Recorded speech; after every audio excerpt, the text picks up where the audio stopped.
અત્યારે વરસાદ પછી જે અબડાસા લખપતમાં જે લોકોનું મરણ થયું છે ખૂબ જ દુઃખદ પ્રશ્ન કહેવાય અને બહુ ગંભીર કહેવાય. આપણે ખૂબ જ દુઃખ છે, પરંતુ એવી કોઈ વાયરસ કે કોઈ બીમારી આવી પડી હોય જેમ એક જ રોગના લીધે કોઈ ગુજરી ગયું એવું નથી.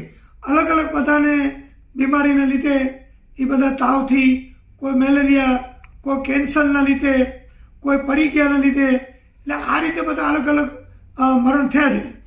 પરંતુ એ મરણ થયા પછી કે દાખલ થયા જે અમને જાણકારી મળી એ પ્રમાણે અમે આરોગ્યમાં બધાને જાણ કરી, પ્રાંત લેવલે મિટિંગ કરી, કલેક્ટર લેવલે મિટિંગ કરાવી અને તાત્કાલિક આનું સારવાર થાય અને મૂળ વસ્તુ શું છે એની જાણવા માટે પૂરી અમે કોશિશ કરેલી છે.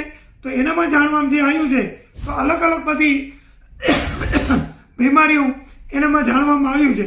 છતાં પણ આપણે ક્યાં બેદરકારી નથી રાખતા.